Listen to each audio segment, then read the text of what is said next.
उसको ये खाता है। उसके लिए, अपने आहार के लिए हमें यहां पर बाई फोर्स रोक रखा है। प्राणी को इतना विवश कर रखा है, अपने तीनों पुत्रों को एक एक गुण युक्त बना के, ब्रह्मा जी को रजगुण युक्त है और विष्णु जी सतगुण और शिव जी तम गुण युक्त कर दिए। इन तीनों में से निकल रहा प्रभाव प्रत्येक प्राणी को रह रहकर प्रभावित करता रहता है, जिस कारण से ये प्राणी जैसे कोई शराब पी लेता है या कोई नशे की गोली ले खा लेता है, तो उसके बाद उस प्राणी के बस की बात नहीं है, वो कैसे बै की बात करता है, कैसे लड़खड़ा के चल रहा है, वो विवश है। और ऐसे ही करेगा, चाहे 1000 ने शराब पिला दो, सब एक जैसी एक्टिंग करेंगे।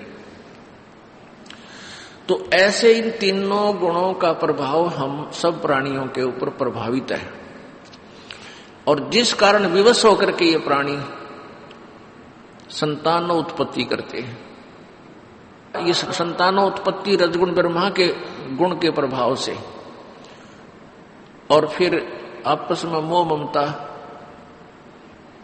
ये भगवान विष्णु जी के सतोगुण के प्रभाव से,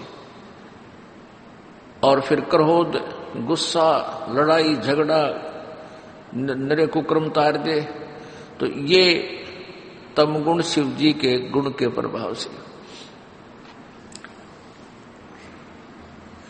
परमात्मा हमें ये समझाना चाहते हैं कि तुम जिस संतान और संपत्ति को अपनी मानते हो, ये तुम्हारी नहीं है,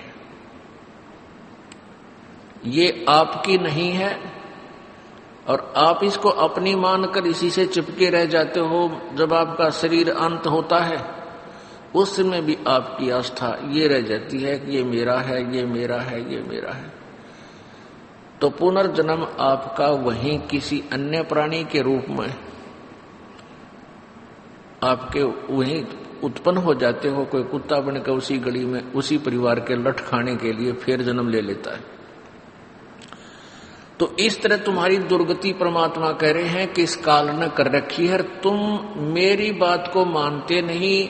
इन काल के दूतों को, नकली गुरुओं को, महर्षियों को, इनको तुम पूरा समर्थन दे रहे हो। इसका कारण अज्ञान है, और ज्ञान देने के लिए परमात्मा आते हैं, और उसके साथ साथ हमें ये प्रेरणा भी देते हैं कि तू किस वस्तु को अपनी मानकर आश्रित हुआ बैठा है। परमात्मा परमेश्वर कबीर देव जी आकर के हमें चेतावनी देते हैं कि जिस वस्तु को तू अपनी मानता है